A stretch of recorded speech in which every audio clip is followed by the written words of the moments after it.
plenty of video games out there. Some like Mario, Minecraft, and Call of Duty are so popular that even non-gamers recognize the names. But then there are others that are much less recognizable and are more specific to categories of certain gamers. So if you're one of those people who like to stick out in a crowd, here are 6 games that the average person might not know exists. Number 1. The Chronicles of Narnia: The Lion, the Witch, and the Wardrobe. A quick follow-up to the Disney movie adaptation of a C.S. Lewis classic, this game was released in November of 2005. It can be played on the Xbox, PlayStation 2, Microsoft Windows, Nintendo DS, GameCube, and Game Boy Advance. Either by yourself or with a friend, you make your way through the 15 levels of the game, trying to beat the White Witch and save Narnia. The selection of playable characters is small, yet accurate to the plot, as you get to play as Lucy, Edmund, Susan, or Peter Pevensey. Each of the siblings have unique abilities, and they are all useful at some point. Lucy is great for getting through small passages, as well as healing the rest of her family. Both Peter and Edmund have powerful attacks that can take out enemies quickly. And Susan has the ability to attack from a distance, as well as place magical spells on enemies using her panpipes. These different abilities aren't just good for progressing through the storyline, but achieving other special things. Coins help you level up the Pevensey's abilities, while tokens will unlock special content like bonus games and cutscenes. Additionally, you can activate stone statues found in nearly each level, which, the more you activate, the more special attacks you will have in level 14, the final battle. Number 2. The Chronicles of Narnia: Prince Caspian. Naturally, when the second movie in the Narnia series came out, Disney followed up with another video game, released in May of 2008. This game can be played on the Xbox 360, PlayStation 2, PlayStation 3, Nintendo Wii, Nintendo DS, and Microsoft Windows. Once again, you get to make your way through the second movie's storyline, either in 1-player or 2-player mode, in this 6-level game. However, you aren't restricted to play as only the Pevenseys this time. Prince Caspian, Glenstorm, Chumpkin, Dr. Cornelius, Reepicheep, Giant Wimbleweather, Tyrus the Satyr, and Astrius the Minotaur are all included as playable characters. Once again, certain characters have special abilities, although many are repeats. Additionally, you still have to collect coins to upgrade characters, as well as unlock chests hidden throughout each chapter of every level to unlock the bonus content. Number 3. The Stanley Parable. Though this game was popular a decade ago, not much is said about it now. Being first released in July 2011 as a free mod for the first-person shooter Half-Life 2, it quickly became its own standalone game 2 years later in October of 2013.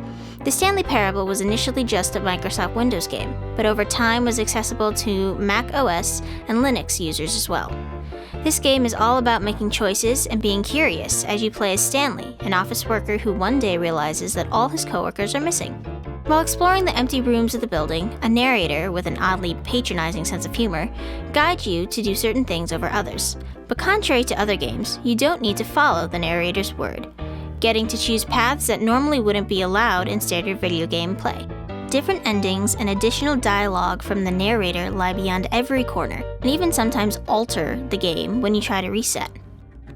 Number 4. Link's Crossbow Training. Released in November of 2007, this game was initially supposed to be a side story for Twilight Princess, but ended up being converted into a first third-person shooter at Miyamoto's request.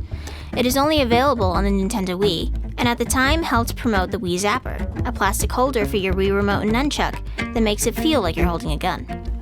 This game isn't canon to the Zelda timeline, and there isn't much story plot in it aside from the fact that it takes place sometime during the Twilight Princess era. The whole game can be played either alone or with up to 3 additional players to yourself.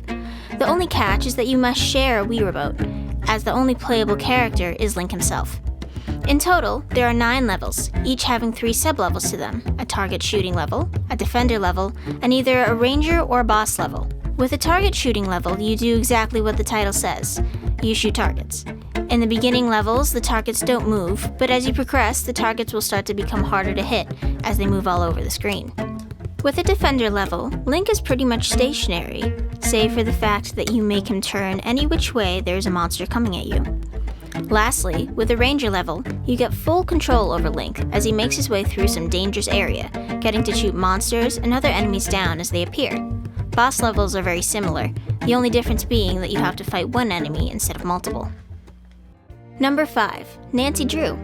Unlike the other games on this list, this isn't just one game, but as of now, 34. The first one was released back in 1998 and was called Secrets Can Kill. Every single game is compatible with Microsoft Windows, and you can either buy a digital or physical copy of any number of them on Her Interactive's website. However, games 22 through 32 are not compatible with recent Apple computers due to the OS operating system not supporting 32-bit processing. Each game is fun and unique. Every game is filled with puzzles, fun stories, and interesting characters that all intertwine with the mystery at hand. Right at the start, you can choose to be a junior or a senior level detective. Depending on your choice, Nancy might not be able to receive hints from her friends or keep a checklist of what things she needs to look into. Now, one other thing to note about these games is that you don't always play as Nancy Drew. Every so often, you get to play as other characters familiar to the franchise during specific chunks of different games. In Legend of the Crystal Skull, you switch many times between playing as Nancy and her friend Bess Marvin. In Ransom of the Seven Ships, you must play as Nancy's other friend Georgia or George Fane in order to solve a puzzle to free Nancy.